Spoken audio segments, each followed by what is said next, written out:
जी मैं स्वागत करना चाहती हूँ इस समय योगेंद्र यादव का। इट हैज बीन नमस्कार Yogendra ji, it has been as Pooja Tripathi was just saying a terrible day for the Congress party, and the win Yogendra Yadav in Maharashtra is being described as a tsunami for the BJP led alliance.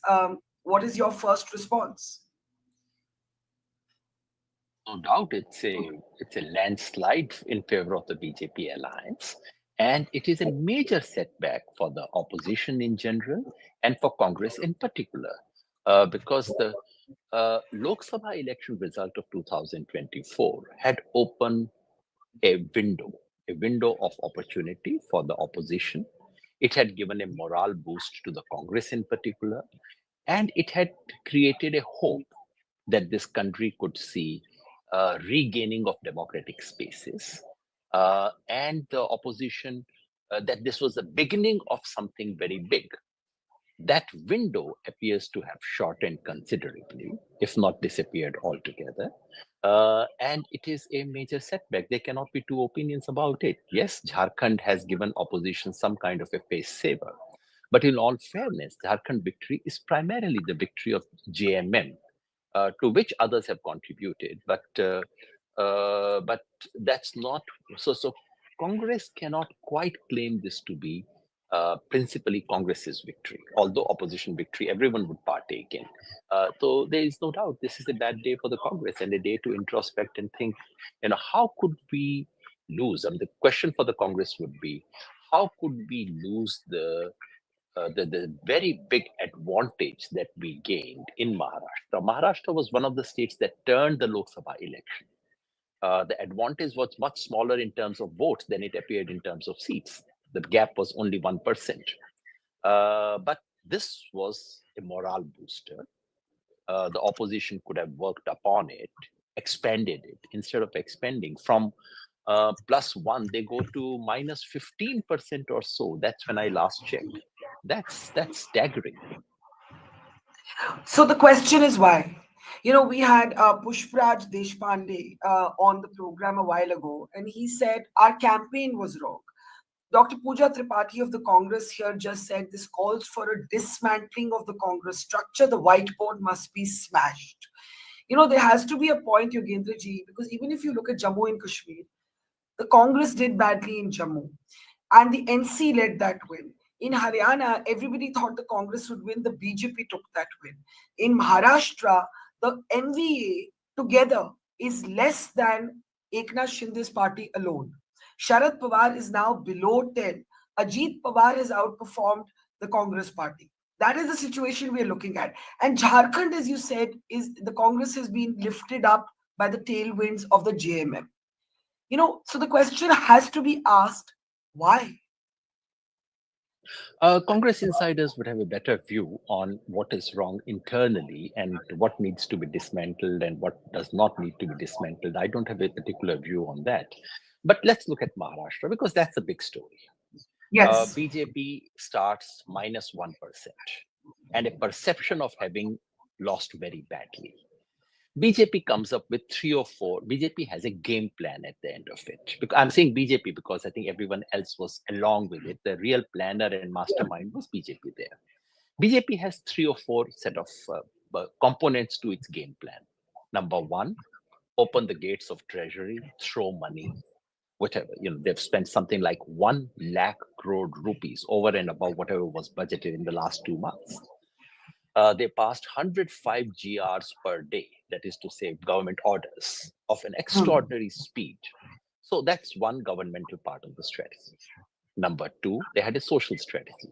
Marathas are not going to vote for us in a big way, so let's consolidate OBCs against the Marathas. And the upper crust of Dalits is not going to vote for us. Let's consolidate the least disadvantage of the Dalits. BJP tried both these, worked. Third was an overall narrative, batenge, katenge, safe hai, ek hai. I don't know the extent to which it worked. We must not conclude that everything that BJP tried worked. I don't know, but they tried. They had a meta-narrative, at least. And fourthly, they had a political strategy, which is to try and fragment the opposition's vote. Put up as many candidates as you can, support dummy parties, dummy candidates, so that opposition vote gets fragmented to some extent. And finally, and fifth, which is not a strategy, which is BJP's structural advantage. They have an organization, they have a micromanagerial teams, and they put their heart and soul in it, as if there was no tomorrow. The question is, did MVA have a counter strategy? I didn't see much. Yes, they managed to get Mr. Manoj Jarange to not put up candidate, which worked, which must have helped them slightly. Yes, they tried to consolidate their now Buddha votes, but that's a very small thing. What was the overall narrative? None. What was their overall social strategy? I don't know. What was the face that they put up for the people of Maharashtra? None. What was the opposition busy in? Busy in ensuring, busy in the competition for who would become the CM. That's not the way Mhm. you win elections. Contrast it, for example, with what happened in Karnataka in 2023. Karnataka is one place where I saw all Congress leaders saying, okay, yeah, there's a race to become who becomes chief minister, but wo baad mein dekha jayega. Pehle to jeet le, and let's put our heart and soul in it. That's how Congress leaders, there are factions in Karnataka and everything, but everything got aligned. I did not see that at all happening in Maharashtra. So that's a serious thing. And it cannot be left only to the state leadership, because if you leave all these things to state leaders in Haryana or in Karnataka, they will play their games. Everyone wants to be CM. Someone from the top has to say, stop this. This is not on. Put this behind. This thing takes priority. Did that happen? I don't know. I don't think it did. Can I ask you, when you say that things cannot be left to the state leaders, earlier we were discussing, and in fact, I think a number of people have raised this. Why was Rahul Gandhi not on the ground in Maharashtra? And the Congress leadership's response was that they interpreted Maharashtra to be a hyper localized election and they did not want to nationalize it. Looking back, do you think that hands off approach was a mistake? I don't know if this was a hands-off approach, but I do think if anyone who thought that making it localized was a smart thing was mistaken. I think the opposition needed a meta narrative. And in fact, hyper localized election would work to BJP's advantage. At least that was my reading of the situation. And I kept saying towards the end of the election that, look, this is one big thing BJP has already succeeded in. They've made it hyper localized election. And Hmm. that for a ruling party, which has so much money to throw in and which has an organization to back, is already a big structural advantage. So that reading, whoever had that reading, I don't know who had that reading in Congress, but if this was indeed a reading, it was a mistaken reading. And I don't know personally, as I said, Congress insiders would have a better view of who did what and where something went wrong. But something did go wrong clearly in Maharashtra. And at least in Haryana, you had the impression till the last day that Congress was comfortably ahead. And I must confess that I shared that impression. In Maharashtra, it would be incorrect to share that impression. Even a casual visitor like me, and I went there not to do any election analysis, I went there to actually campaign, because for Bharat Jodo Abhiyan side, we were supporting the Hmm. MPA. Even someone like me could see that the kind of disgust that you expected against the Mahayuti government, BJP government, was not there. That Mr. Shinde was not seen to be the Gaddar that MBA wanted to paint him as. That many of the transfers that the government had made were indeed working, and that the micro elections becoming hyper localized was not working to MBA's advantage. So, if this was obvious to someone like me, why was it not obvious to the leadership? I have to ask you, you say that Shinde was not seen to be the Gaddar. Why was it that just a few months ago, there was sympathy, clear sympathy for Uddhav Thackeray, clear sympathy, for the parties that were broken, and a few months later, the children born from the splintering outperform their parents. The Eknath Shinde outperforms the entire MVA. How can the mood change in just a matter of a few months? That's a good question. Two or three things may have happened. I don't know. I'm just speculating. One is that in the Lok Sabha election, although we must remember that in the Lok Sabha election, the gap between the MVA and Mahayuti was less than 1%. So they were, although in terms of seats, it looked like a grand victory for MVA, the election was really tight. And BJP noticed it. MVA did not probably notice the fact that it was tied. It was not a clear victory. So from a tie to have moved ahead, two or three things may have happened. Number one is that the sympathy had a face, and the face was Uddhav Thackeray. Uddhav Thackeray also, by all accounts, was seen to be a fairly competent chief minister, especially his handling of COVID was appreciated by one and all.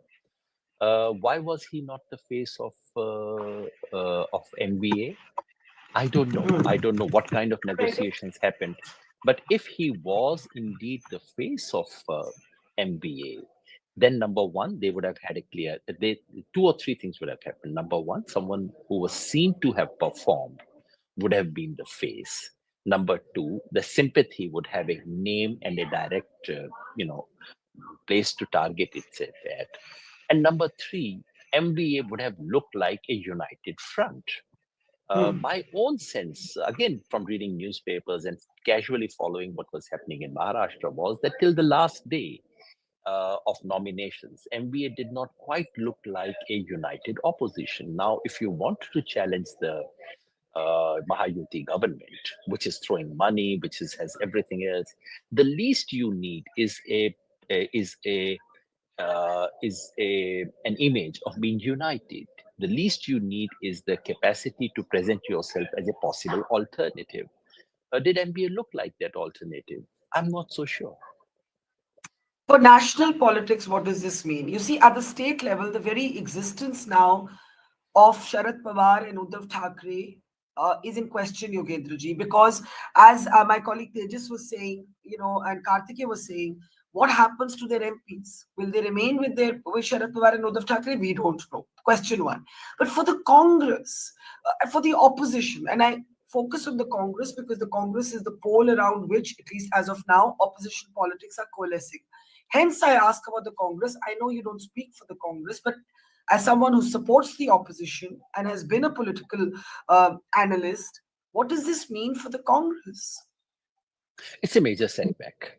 Setback for the Congress, setback for the opposition. 24 Lok Sabha election had opened a window.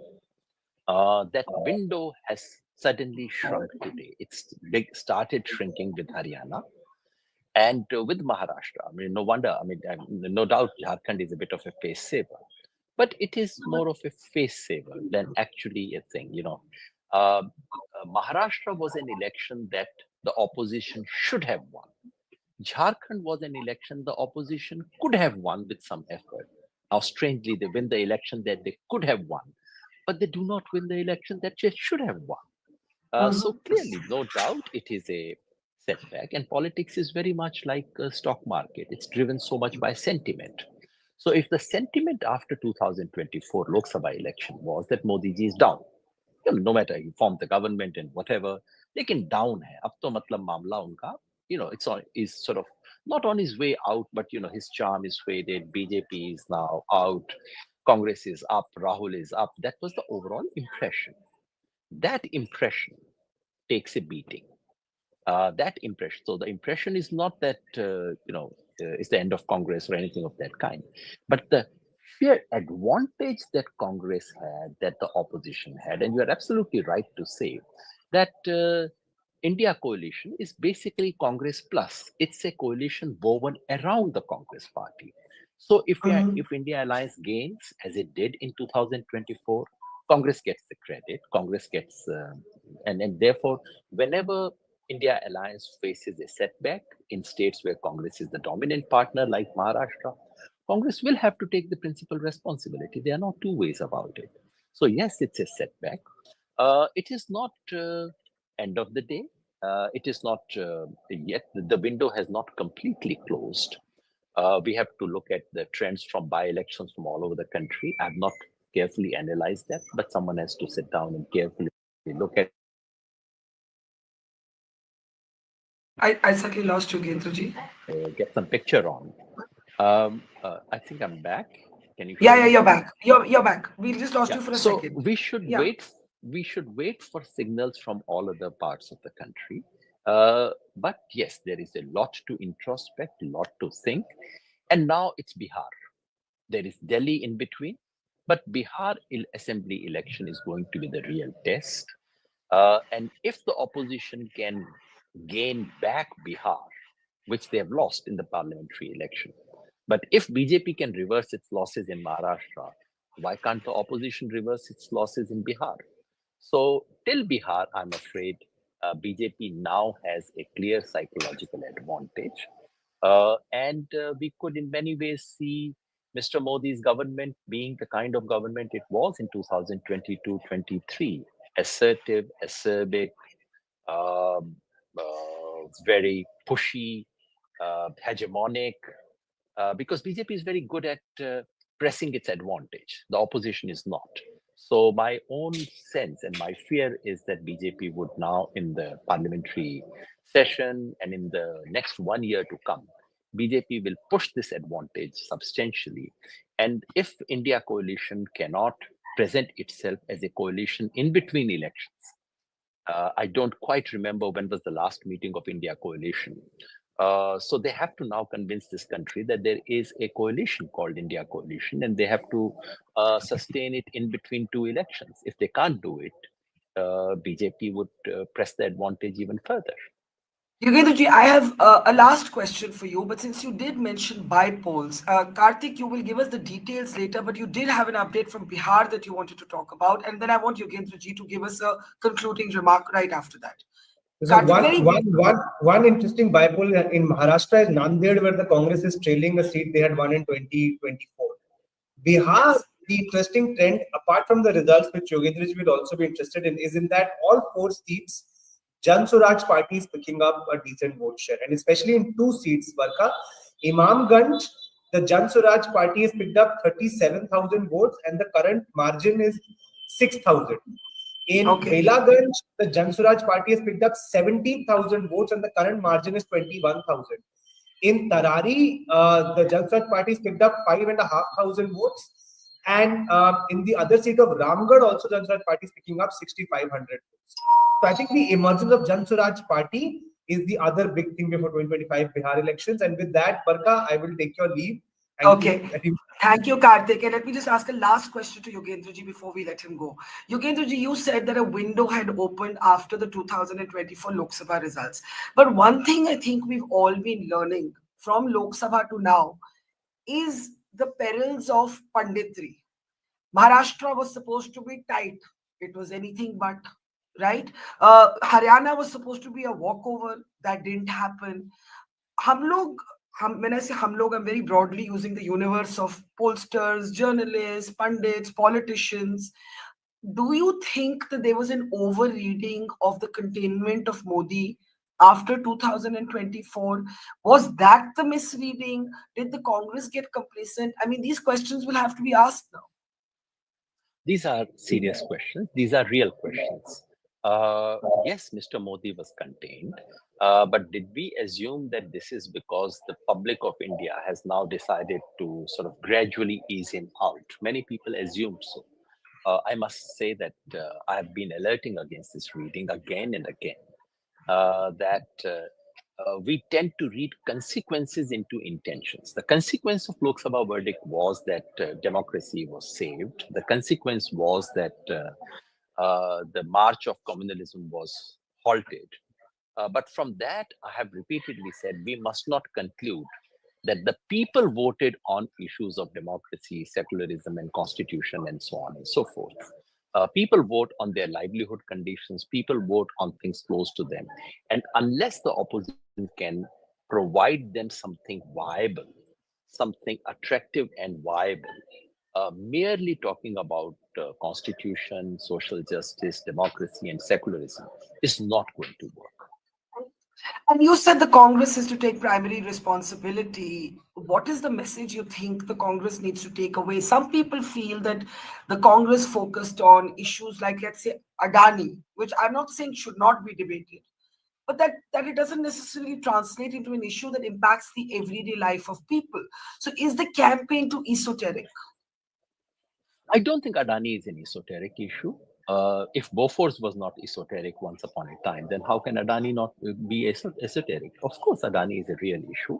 And if the people of this country believe, can be made to see what is happening in the Adani saga, it will become an issue. The difficulty is that I see only Rahul Gandhi talking about it. I don't see the entire India coalition talk about it, take a position on it. And I don't see them being able, the fact is mainstream media has silenced them. Mainstream media will not carry anything against Mr. Adani in this country. They are bought, they are whatever, you know the truth about it. But then the opposition, the mainstream opposition has the responsibility of finding some way to take this message to the people. And to my mind, the only way is taking to streets. Merely Mm. media, press conference, videos are not enough. Adani, which is basically a name for corporate capture of India and Indian state, is an issue, can be made an issue, should be made into an issue, but there have to be different ways of doing so. So a depressing day for you, Yogendra Yadav?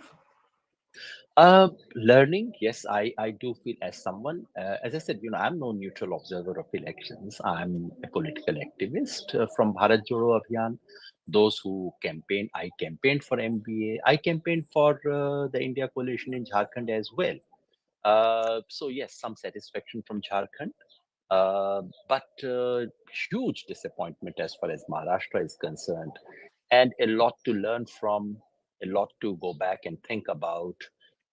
Even for us, I mean, I can't, it's very easy to put the blame on political parties and to blame the Congress party. People like us who worked, who tried to reach out to people independent of political parties, we must have also failed in some respects. So all of us need to learn, think, and work hard because we're not talking just electoral victories. We're not talking just governance. We are talking about the very defense of the foundations of this republic. And this is a battle we cannot afford to lose. But as you warn, making that the center of your campaign in a language that people don't think impacts their everyday lives is the gap that the opposition has to strategize on if that remains the cornerstone of opposition politics. Thank you, Yogendraji. Thank you so much for your time and for your analysis. We hope to connect with you later for a deeper analysis when we have more data to actually understand these elections